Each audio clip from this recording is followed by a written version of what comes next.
Good afternoon everyone. I am Dr. Dolly Gupta, Assistant Professor in Department of Obstetrics and Gynecology at Mahatma Gandhi Medical College. So today I will be taking the lecture on abnormalities of placenta, umbilical cord and membrane. So what is placenta? That is most important thing. Placenta is an organ that connects the developing fetus to the uterine wall, and why it is essential? So that it can allow the nutrient uptake, waste elimination and gas exchange via the mother blood supply. It also provides immunity against internal infection and produces hormones which supports pregnancy. What is the normal shape of human placenta? It is usually discoid, disc in shape. It is called hemochorial because it is in direct contact of the chorion with the maternal blood and decidua. How does it develops? It begins developing at 6th week of pregnancy and it is completed by 12th week. The two sources from which it develops is one is chorion fundosum, which is a fetal component, and the maternal component is called decidua basalis. These two, they form the discrete placenta. The chorion fundosum and decidua basalis together forms discrete placenta. So here is a diagram which we are able to see. Let me take a pointer.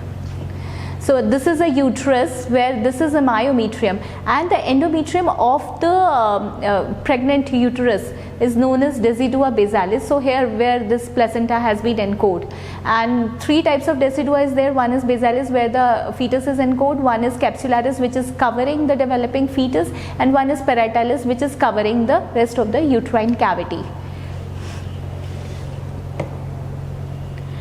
It is usually a circular disc whose diameter is 15 to 20 centimeters and it is about 3 centimeter thick. It is normally 500 gram of weight and it has two surfaces. One is towards fetus, which is a glossy layer, and towards the maternal surface which is rough and which has cotyledons, and one is its peripheral margins. So here this is the maternal surface which has cotyledons and it is very rough, and these are the septa in between the cotyledons, and this is the fetal surface which is glossy thin covered by amniotic membrane. At term, mostly the fetal part, the chorion fundosum, at term 4/5 of the placenta is of fetal origin, and as we have already discussed, these are the lobe of cotyledons. Peripheral margin, how they are formed? They are limited by fused basal in the chorionic plates and they are continuous with chorion leaf and amnion. Placental, usually the part at which it is attached, it is usually at the upper part of the body of the uterus. It has two plates. One is chorionic plate which is known as fetal part, and one is basal plate which is the maternal part. So where the chorionic plate lies, it lies internally and it is lined by amniotic membrane, and umbilical cord is attached to this plate. So this is the chorionic one, and thereafter comes the maternal part. And between the two plates, between this chorionic and the basal plates, there are intervillous spaces which contains the stem villi with their branches, and the spaces being filled with maternal blood. So these are the areas, the intervillous spaces are the areas where the exchange between the maternal and the fetal blood circulation takes place, and this is how the exchange of gases and the nutrients and the waste products occur. Usually the placenta contained two umbilical artery and one vein. Initially in the beginning it has two umbilical arteries and two veins, but at the fourth month one vein disappears, and then at the term it contains only two umbilical arteries and one vein. Then the circulation, the maternal circulation, it is the maternal blood which circulates through the intervillous spaces where all the exchange takes place.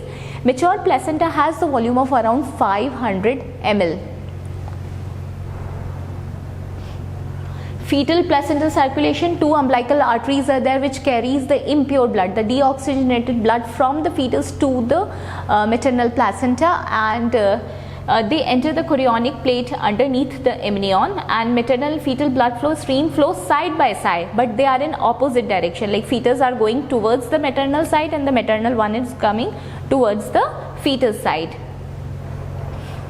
And the rate of the flow is around 400 ml per minute, fetal blood flow. What are the functions of the placenta? So placenta, it is made by God just to transfer the nutrients and the waste products and it produces some hormones also, steroid peptide hormones, which maintains the pregnancy, which gives them immunological products also, improves the immunity of the baby, and it acts as a barrier function.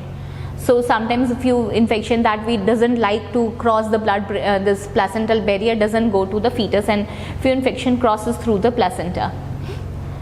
So this is a depiction where from the baby, the placenta is giving its to the baby oxygen, water, nutrients, hormones, antibodies, drugs, and sometimes few viruses. And from the baby, whole of the carbon dioxide, water, urea, waste products and hormones, they are circulating towards mother.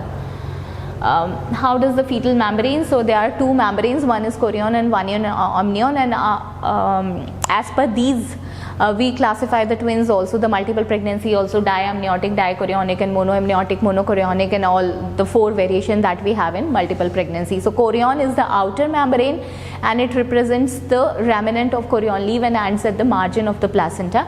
Amnion is the inner layer, which is just in proximity with the fetus. Its internal surface is smooth and shiny, is in contact with liquor amni. Fetal membrane, why they are essential? Because they are important for the formation of liquor amni, and because till the fetal membranes are intact, the fetus is protected from the ascending uterine infections.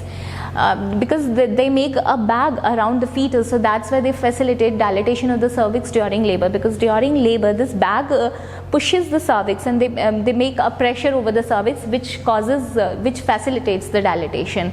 And it has got some enzymatic activities also, which are essential for steroidal hormonal metabolism, that is estrogen, progesterone, and they have like glycerophospholipids inside them. So that is like containing arachidonic acid, precursor of prostaglandin E2 and F2 alpha. Now we have spoken about the placental membranes and about the two plates of the placenta. Now the umbilical cord. So what is umbilical cord? It is the connecting link between the fetus and the placenta, through which the fetal blood flows to and from the placenta. What are the structures on the umbilical cord? One is the covering epithelium, which is a single layer of amniotic epithelium. Second is the Wharton's jelly. Why this jelly is essential? Because it inhibits the compression of the compression of the cord. Because if the cord compresses, the fetus is compromised. There are remnants of umbilical vessel, yolk sac and its vitelline duct, and there is allantois and blood vessels are there. So initially, as I have already told you, there are two arteries and two veins, but the right vein disappears at the 4th month. So there is at term it is only one vein, and it has obliterated extra embryonic coelom also. So this is the pictorial depiction where we are able to see at the term it is umbilical artery, which are two in, one is allantoic duct, and this is umbilical vein, and this is covered with Wharton's jelly, and the outside this epithelium is amniotic epithelium. The normal length of the umbilical cord is 40 cm in length, and if there is some abnormality, it may be small, very short, less than 20 cm, then it is abnormal. It may be more than 100 cm, then again it is abnormal. So the variation, it is between 30 to 100 centimeters, and diameter is 1.5 centimeter. Usually it is of that only. So coming to the abnormalities, so that we have described about the normal placenta, how does it look like. Now how many abnormal placentas we may have? One is placenta succinchureata. So that is very important pathology, because it can cause PPH later on. Sometimes during cesarean section or during normal delivery, we are able to extract out complete placenta. Still the patient may come back to us after the delivery that she is bleeding with bleeding per vagina, and when we go for an ultrasound, and then we can check there is still a placental lobe inside. So what is it? It is placenta succinchureata. It may be. So one or more small lobes of the placenta, size of a cotyledon, may be placed at varying distance from the main placental margin. And how they are developed? They are developed from the activated villi over the chorionic leaf. They may be termed as placenta spuria if there is absence of communicating blood vessels. So this is how the placenta succinchureata looks like. So that is the main placenta, and this is the succinchurate lobe. How it is diagnosed? It is only diagnosed after the inspection of the placenta following its expulsion. When it has been expelled, then we can easily see that there is an accessory lobe which is attached to the main placental bulk. Why it is significant that I have already spoken. The patient may come to us PPH लेकर patient वापस आ जाते हैं. क्यों? क्योंकि एक lobe अंदर रह गया है और अगर वो अंदर ही अंदर रहता है, hemorrhage नहीं करता, it may lead to subinvolution, it may lead to uterine sepsis and it may lead to polyp formation also. So how to treat this if it is diagnosed after the it was not diagnosed prior to the delivery and during the delivery. If it is diagnosed after the delivery of the baby, thank you.